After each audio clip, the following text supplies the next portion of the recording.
Buddy, apologize for the big delay.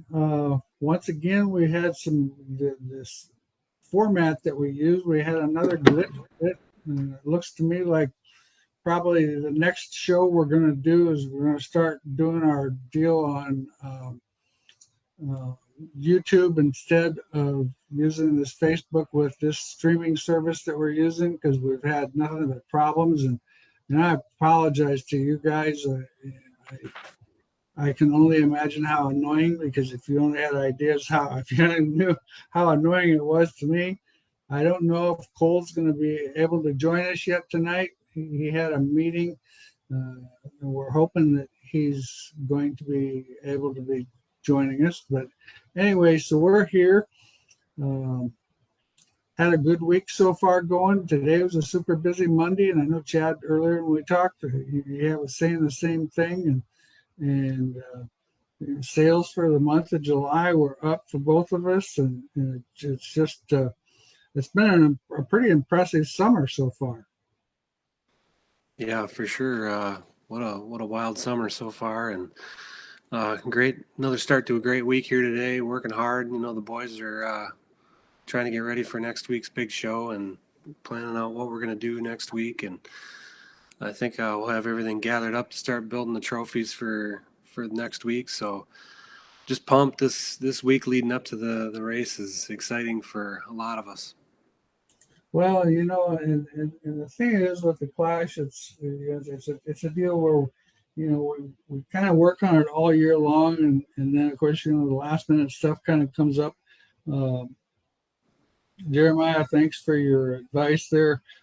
I'll actually probably get in touch with you about that because I definitely need some help to see if I can't get something a little bit better. This Be Live program that we've been using has been good, but boy, the last month or so, it just seems like it's not been so great. But anyway, Harris Clash, 32nd Annual Harris Clash, next Tuesday, August 8th, Deer Creek Speedway in Spring Valley, Minnesota. I can't wait. We've got some things I kind of wanted to go over and talk about with the Clash. We've got the chassis manufacturers for the $500 cash bonus. If you're one of the, if your chassis builder is part of the group, it's exciting. We've got GRT, Harris Auto Racing, Jet Chassis, Lethal Chassis, Rage Chassis, Razor Chassis, Longhorn by Scotty, Shyrock Racing Components, Skyrocket Cars, and Vanderbilt Chassis. Those are our sponsors for the Manufacturers Cup. So we're looking forward to one of those guys getting a win that's in one of those cars, and the $500 compliments of your chassis builders. So they're thinking a lot of you, and they've been really good at helping out with this Clash for years and years. And so I can't thank those guys enough for all their help. The other thing, we have a lot of other sponsors too. Speedworks is a co-title sponsor. They also give away $100 certificate to each heat race winners. It's a product certificate. Trailer Trucking Company is the other Clash sponsor, title sponsor. Trailer, besides being the title sponsor, also has a $100 bonus to the modified champion for each position that they advance. So in other words, if you start 10th, in today's world, probably starting 10th is going to be difficult with the competition like I seen at Boone this last weekend. But say you start at 10th, that's an extra $1,000 for you on that deal. So that's pretty cool. Fast Chefs, they have the same similar thing as for the sport mods. It's a $50 bonus for every position you have. Fast Chefs also has a $250 product or a $250 check to the fastest lap of a modified and the fastest lap of a Sport Mod. Weir's is a Race of Champions title sponsor. It's $1,000 to win, $100 to start, and it's a 10 lap, depending on the number of cars. It's a 10 or 12 lap dash for $1,000. And it's for the champions provision, or the champions are past champions of the Harris Clash themselves. It's like Tom Berry was last year's champion, so now he's going to be in the Race of Champions for as long as he wants to show up at the Harris Clash. Also, Weir's Manufacturing is putting up 2 $500 bonuses that are random select. Drivers finish in 6th through 25th throughout the night. And then they're also our co-trophy sponsor. Chad makes the trophies. AFCO furnishes with the shocks, and Pat furnishes with the drive shaft, and Chad makes that all look awesome. AFCO Sport Mod's first place is a $150 certificate. Sport Mod second place is a $100 certificate. Modified first place is $200. Second place is $100, and third place is $50. Aero Race Wheels is a full set of wheels to the Modified champion, full set of wheels to the Sport Mod champion. BHE is doing 4 shock rebuilds to the Sport Mod champion, and 4 shock rebuilds to the Modified champion. Close Racing Supplies, our Hard Charger Award. It's $300 to the Modified that advances the most spots, and $200 to the Sport Mod that advances the most spots. Performance Bodies is a $200 gift certificate for the Modified leader at lap 15, the Sport Mod leader at lap 13, first Modified DNF, and the first Sport Mod DNF. So they're giving 4 $250 product certificates for that. RTI is giving away a Hard Luck Award, which is a 1 free chassis school to whoever has a hard luck situation in the Modified and in the Sport Mod. Hypercoil is a Worst Redraw Award. They're giving 4 springs to both Modified and Sport Mod who has the worst redraw. What that means is when the drivers draw for their positions in the Modified deal, and I think last year we redrew 12 positions, so whoever drew 12th would have got the free springs. So basically that's pretty much the extent of it. The shirts this year are going to be pretty exciting. They're a twist from the past. We took one of our older shirts that I had back in 1993 and did a little bit of a redesign on it and retwist on it. They look pretty awesome. I'm pretty happy with those. So they'll be available in the grandstand and the pits. We're not going to show a prelim drawing of them because I want to wait till everybody sees them, because like I said, they're going to be a little different style than what we've had for the Harris Clash in the past, but we're looking forward to them. They look pretty cool. And we're going to actually do dark gray like what Chad and I have on, and then we're also going to do white. And they will look awesome in white because there's going to be fluorescent colors, and you won't be able to miss anybody with one of those shirts on, trust me. So they're pretty cool.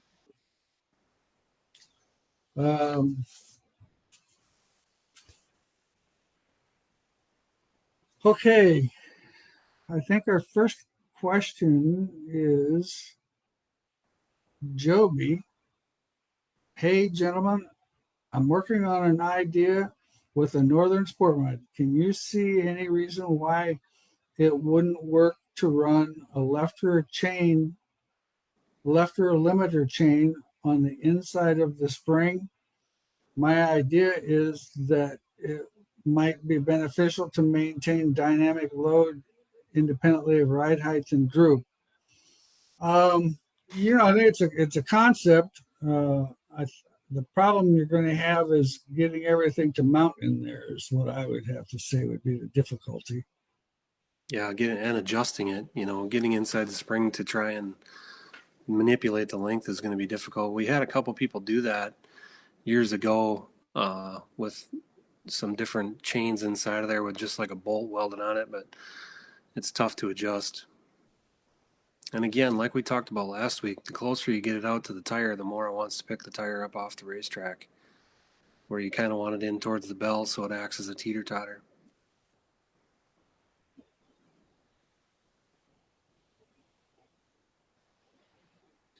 I'm just answering Cole's.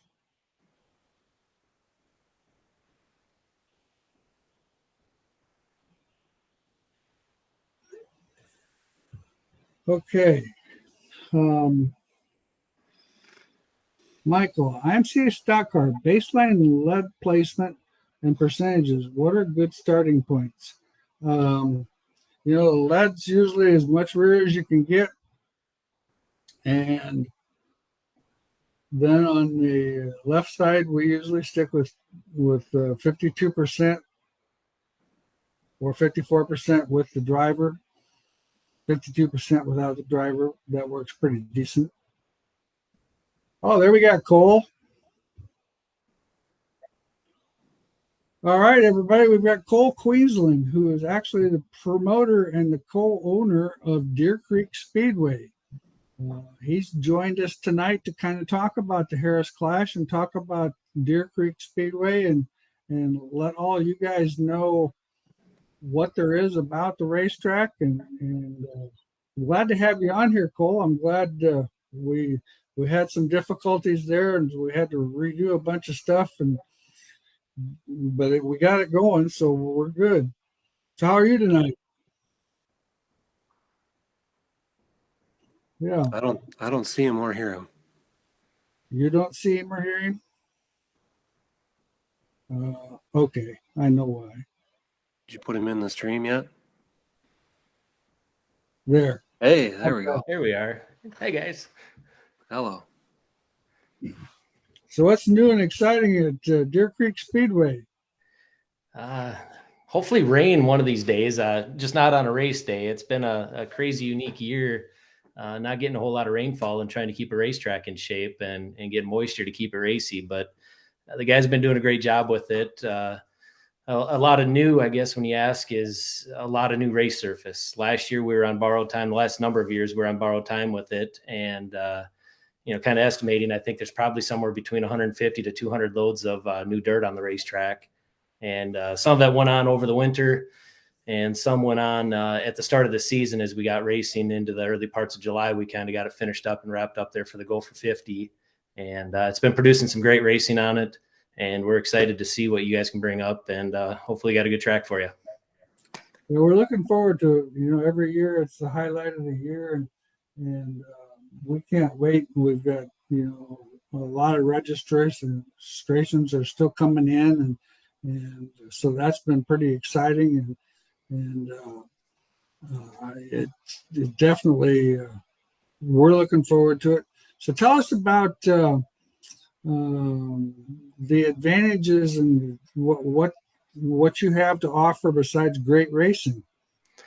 The facility's set up. We got the campground there, so anybody wanting to come up and spend a night or two extra with us, whether it's before or after, and maybe a spot to stay. I know there's a swing going on kind of through some Iowa there too as well with the races, so it might be a spot to park the camper for a night or the hauler for a night. More than welcome to do that. Bill's up in the campground, help you out there. Anything you need, ask. We're a friendly group. We're here to help. We'll answer any questions you got. We're just looking forward to having a good time. We look forward to this race every year too. Seeing all the faces, and it's new faces to us, and getting to meet everybody. It's a fresh time of the year, so to say. We look forward to it because it's fun. It's a very appreciative group of people. Hard racing.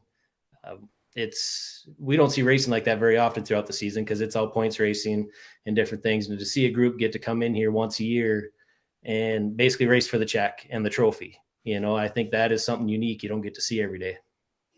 Well, I'll tell you what, there's a lot of people looking forward to coming up there. I hear that all the time. And and there's a lot of people that compliment you guys on the track preparation. And in fact, I did an interview with Taylor Cool the other day, and she complimented the fact that, oh, that place is cool, and she had a great time, and so she's of course registered too. So it's kind of been the general consensus. I know Tim Ward, he's the one that won at Boone the other night. I look for him to be a strong contender up there also, along with Jake McBurney and all the guys. Tom. And I think that's last year was a little change of format too, to where we went with the heat race winners, and then we also put guys with passing points, transferred them in the feature because our goal is to have the thing racy all night. And granted, we're going to miss it, just like you miss a setup on your race car. I mean, our goal is to have every race be as racy as it possibly can. But I think throwing in, I talked to Jim earlier today. In the sport mods last year, we had 6 heat races. So the 6 heat race winners got in, and then we took the next 6 in passing points were in. The 6 heat race winners were the redraw guys, but the guys in passing points did not have to run a B main. And then modifieds, we did the same thing. There was 8 heat races in modifieds. We took the 8 heat race winners, put them into a redraw, but the next 6 modifieds and passing points also got in without having to run a B main as well. So I think that is driver friendly. Awards the guys for winning the heat race, but also awards somebody maybe with a bad draw that has to start 10th or 11th or 12th, can race their way up into a top 3 or 4 and have a chance of transferring early on without having to go through a B main. So knock on wood, the track guys have been on it this year. And if they get the track racy like it's been, should see a lot of passing points and them guys gunning from the back to try to get a transfer spot as well.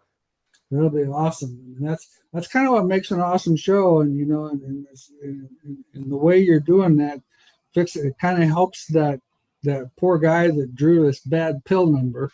He's got a fast car, but he's in a fast heat race with all kinds of other guys, and to the point where he's kind of stuck, where that passing points, allows him to gain some ground on there and not get stuck in the back.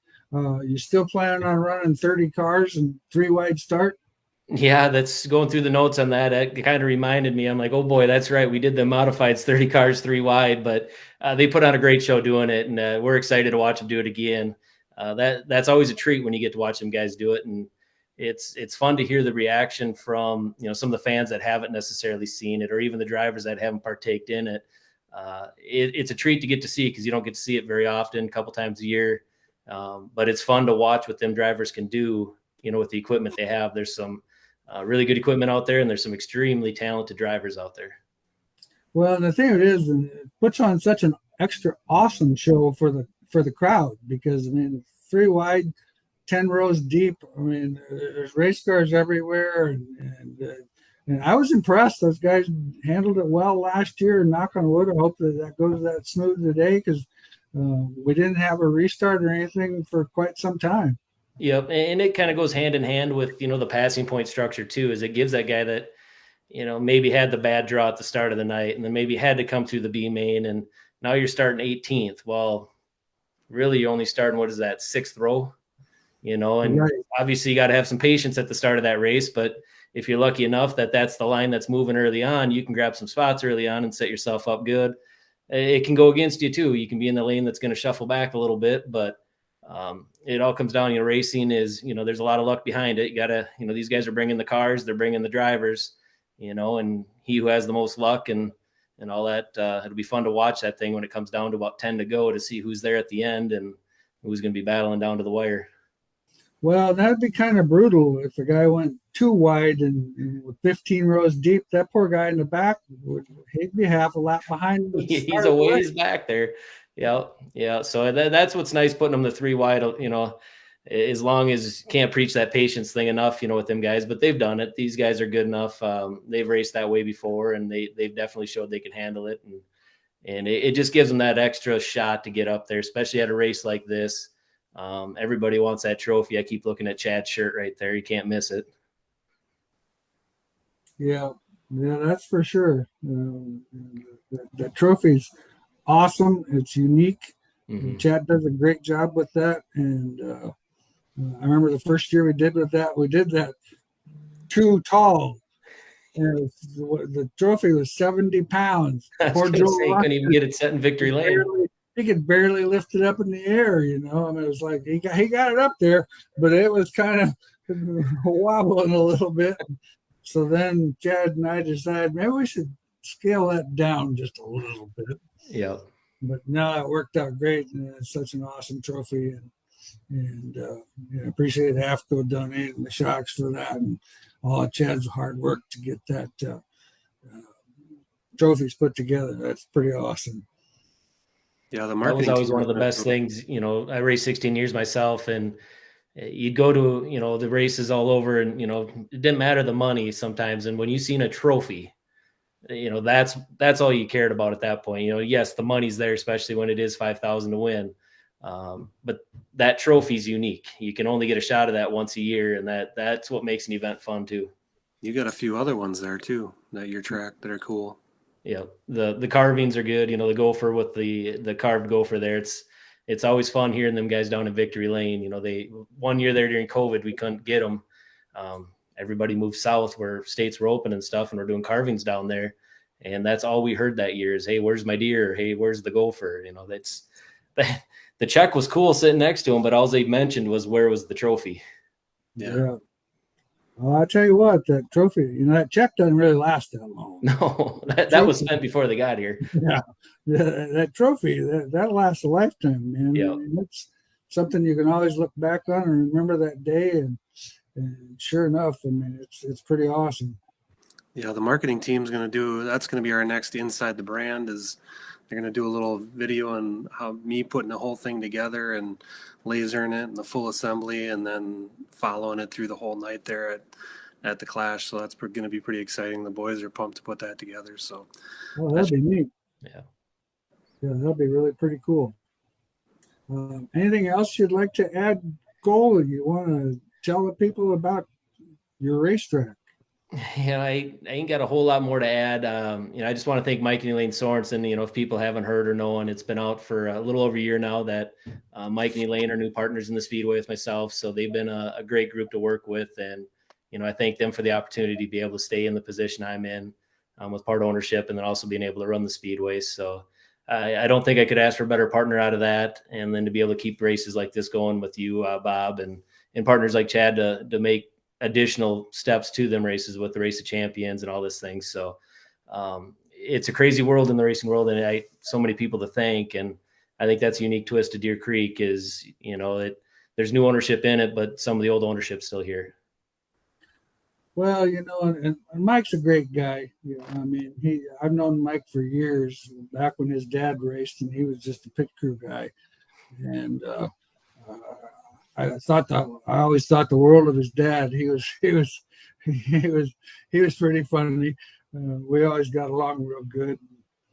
And I remember some of the situations in racing, and you know, his dad was always a world of wisdom and had different thoughts, and I just always enjoyed him. Yeah, he's a great guy. I actually, about 10 years ago, I worked for Mike for 4 years out to the race shop, and it was always entertaining when Dick would show up out there and, you know, telling the stories and telling Josh how to build the motors, and, you know, he was filling everybody in on what to do and how he did it. Yeah, no doubt about that. That is for sure. Well, I don't want to take any more of your time. I appreciate you coming on, and look forward to. Can't wait till next Tuesday. Yeah, and by the way, the weather looks great if you haven't looked right now. I don't want to jinx that. Looked. I've been kind of scared to look at that. Right now we're 77 degrees and sunny, and I think last I looked, it was a 17% chance of rain even. So there's a lot of sevens in there. Awesome. Perfect. Well, that's good. That's really good. So make sure, if you guys are watching, make your plans, come on out because the weather's looking great, and it should be a great time. We're looking forward to seeing everybody. Well, it's an excellent fan show. I mean, because there's plenty of racing. You know, there's what'd you say? We had 14 heat races. Yeah, we had 14 heat races and 7 B mains last year. So you get plenty of racing, and the nights. I mean, it's a pretty decent event. No doubt about that. Probably one of the best walking tacos in the industry too. I mean, let's face it, the concessions are amazing there too. Oh, I they appreciate are. I mean, the concessions, the whole facility is just fantastic, and that's kind of like what everybody says when I talk to people. Oh, I'm sure glad you went up there. That facility is just awesome. And I'm like, well, those people are so nice to work with, and I'm like, yeah, I know. Trust me. We said it 22 years ago when we started this. I remember my dad preaching to us that, if we're not going to have fun, we're not going to do it. So that's kind of been our motto. And even moving forward with Mike is, every time we're out there, we got to be having fun with it. And I would say I'm having more fun now than I was even when I was racing. This promoting side it's got its days, it's got its challenges, but it's an absolute blast, and being around all the people and hearing, the kind words everybody kind of throws out there. There's plenty of the negatives that come with it too, but they're all good. And one thing I'll say on the walking tacos and the food you mentioned, make sure you check out all the concession stands, because not every stand has everything. So I think the walking tacos are only in the north building in the pit area. You can't even get a main concession, and can't get cheese curds in the pits. And we're limited on room, so we got to kind of pick and choose what goes where. So Awesome. That's good. it's a surprise around every corner. We appreciate you joining us. Yeah, thanks for having me on. All righty. We'll see you next week. All right. Sounds good. Bye. See you later. Okay.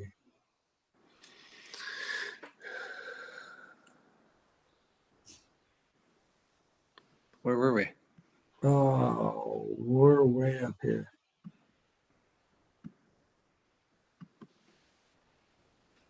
IMCA stock car? Yeah. Michael? Paul, what's your guys' thoughts on running a brake floater versus clamping it to the bird cage on IMCA modified?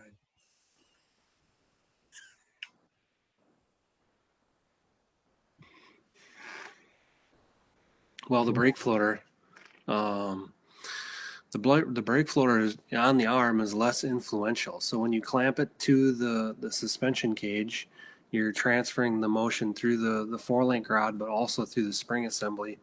And that spring assembly is behind, so it's hooked up on the chassis farther back. So it has basically a dual influence. So it is manipulated by the angle of the top rod, similar to a brake floater being manipulated by the angle of the arm. So basically short tracks is really good on the cage, but if you got a big sweeping momentum corner, if you put it on the cage, you're going to be too hard on the right front and probably just start plowing through the middle. So it kind of makes you turn in better unless you're going too fast, like on a big momentum track like that. It also has a lot to do with how the driver brakes. So a lot of guys put it on and they can't get used to the additional force behind it, so they can't adjust how much they use the pedals. So then they instantly go back to the brake floater. So it's kind of a driver preference thing. Tunability wise, it's easier to tune the brake floater than it is to tune on the cage, because if you're going to manipulate it, you're going to change the top rod angle, which changes the drive angle also. So it's kind of a balancing act. A lot of guys love it, a lot of guys hate it. So it's kind of more of a driver preference deal. Short track for sure. Yeah, most definitely. Okay. Henry wants to know, what information do you need to suggest ball joint links? I tell you what, you'd be better off to, and I probably won't get, I've got an appointment tomorrow morning that's going to probably last 20 minutes and it doesn't start till 10:20. I probably won't be there till 11 o'clock tomorrow morning, Central Standard Time.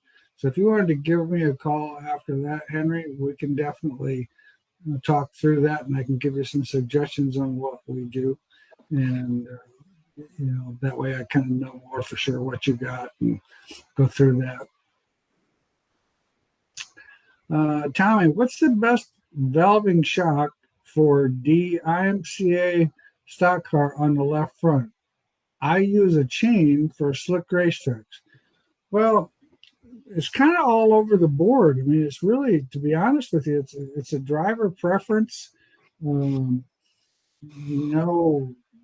Our slick track shock is just a plain Jane 5.5. It's just a basic shock. If it's real heavy, we might put more rebound in it and go like with the 5.7 or something like that, or I'll rephrase that, go with the 4.7 or even the 3.7 to help get the car to turn when it's heavy. But when it's really dry slick, we just put a basic shock there so that it doesn't overload the right rear and doesn't unload the right rear when you get into the corner, and stays fairly, fairly neutral.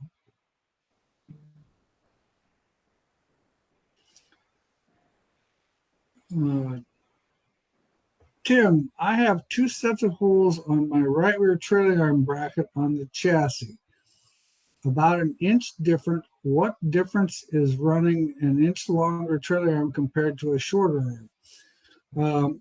Inch longer trailing arm, you can run a little bit more bite, and it tends to slow things down, so it's not quite so fast to respond. The shorter trailing arm will respond faster. On a real short stop and go racetrack, I like the shorter one better. On a racetrack that's big and sweeping corners and fairly fast, I tend to like the longer rods. So, we don't actually change them back and forth a lot. I run the longer rod on the left rear and the shorter rod on the right rear, just because I run a little bit more angle on the left rear than what some people do. I think that works pretty good. And then I can slow it down with a longer bar so it's not quite so much action. And I think it gives me traction on down the straightaway longer.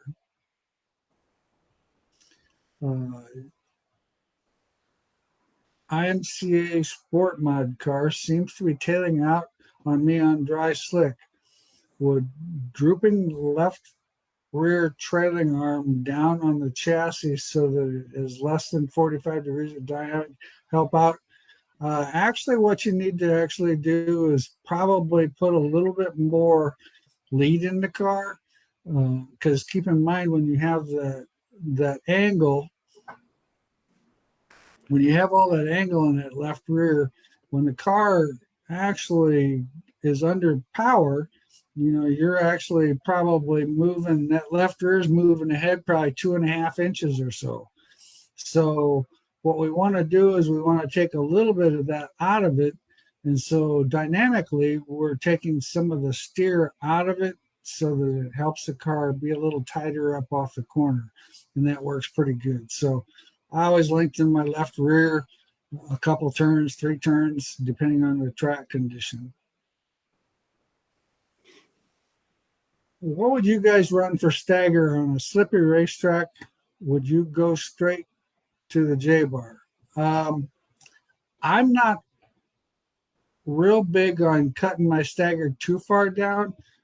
I never go below an inch of stagger because the car still, it's that old coffee cup theory that if you roll a coffee cup across the table, it kind of turns in a circle. I think a little bit of stagger helps the car rotate without scrubbing traction on the tires.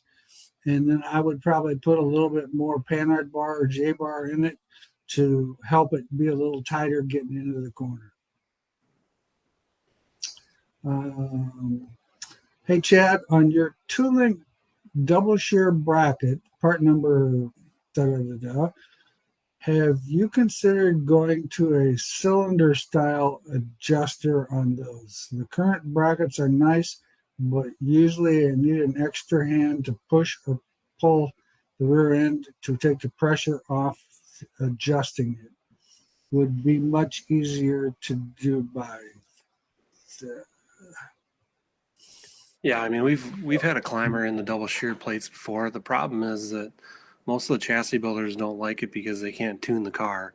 So having a standard hole like 4.5, 5.5, it just allows the chassis builders to tune the cars better. If they have infinite adjustment and the guy, well, I'm somewhere in between 4 and 4.5, then you don't really know where you are. So we've built some stuff in the past and most people didn't like it just for that reason. We had a couple guys take a shot and then it slid in the slot. It doesn't have as much clamping force as like the Panhard bar climbers, but We definitely have played with it, but most of the chassis builders talk us out of it for the chassis side and the cage side, just because tunability for doing their tech support.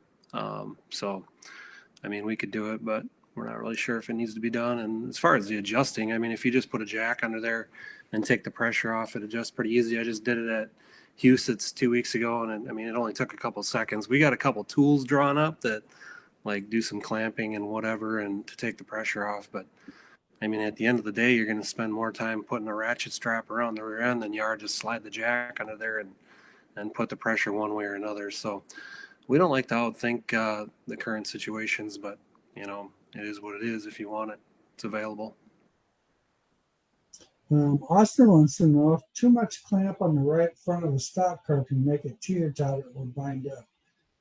A combination of too much clamp force on the right front and too much valving, too stiff of valving on the compression side of the left rear can make that car try to teeter-totter a little bit. Yep, I've seen that happen. Kind of depends on the car. Some cars it's more noticeable than others, but yeah, it definitely can happen.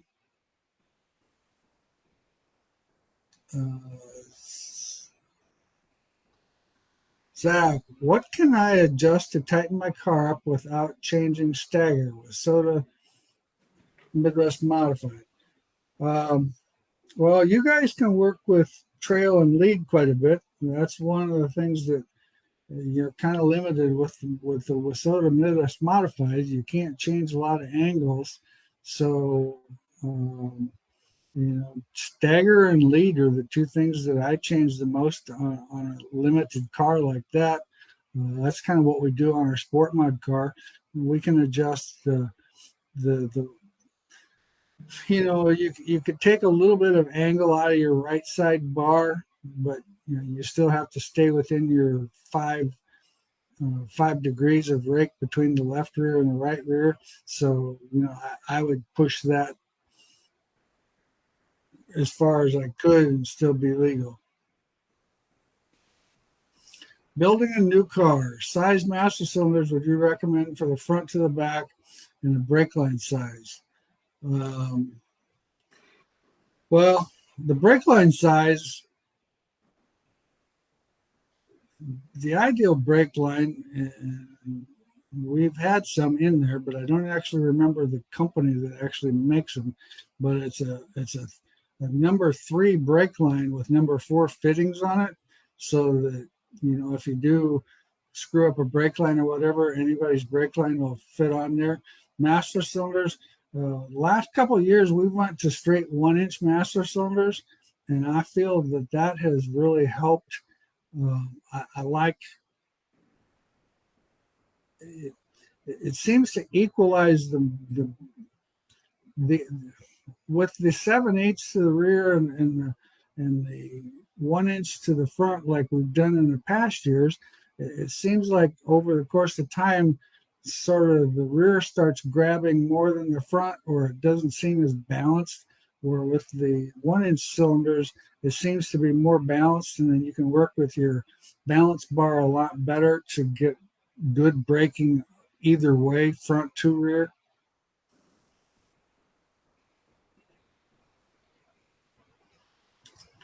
Oh, we at our last question. Tim, is that the last question you see? That's what I got. Yeah. Okay. Well, guys, once again, it's been a great night. I apologize for starting so late, but we got it handled, and I lived through the heart attack that I was really fixing to do, and so that all worked out well. And we got one more. We'll take Brandon's question real quick.